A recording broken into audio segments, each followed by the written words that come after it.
নমস্কার বন্ধুরা, চৈতালি রান্নাঘরে সবাইকে স্বাগত। আজ আমি বানাবো কাঁচকলার কোপ্তা। তার জন্য আমি নিয়ে নিয়েছি কাঁচকলা আর একটা এরকম বড় সাইজের আলু। প্রথমে আমি এগুলোকে কেটে নেব।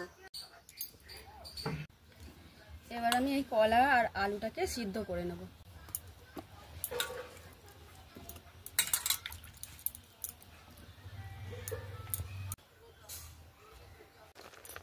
কলা আর আলুটা সিদ্ধ হয়ে গেছে, এবারে তুলে নেব।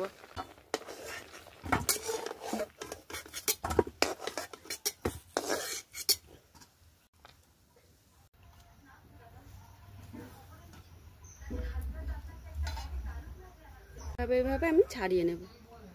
এবারে পরিমাণ মতো বেসন দিয়ে দেব, একটু জিরে গুঁড়ো,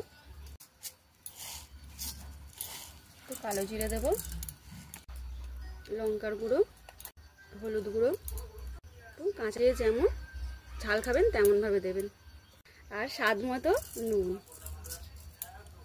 আমি ভালো করে মাখিয়ে নেব।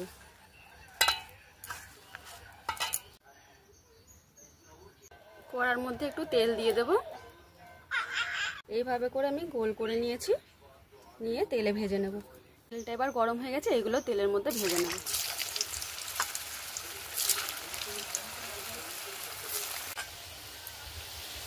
এগুলো আমার ভাজা হয়ে গেছে, এগুলো তুলে নেব।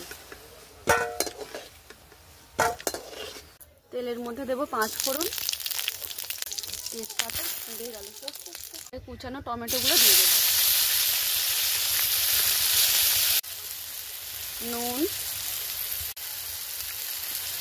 হলুদ, লঙ্কার গুঁড়ো, জিরে, এটা একটু মৌরি, আধ ভাঙা মৌরি, জল দেব। এবার বেটে রাখা পোস্তটা দিয়ে দেব।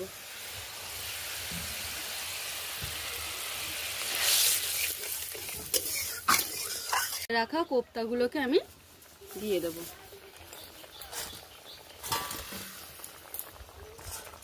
এবারে চিনি আর এটা দিয়ে নামিয়ে নেব।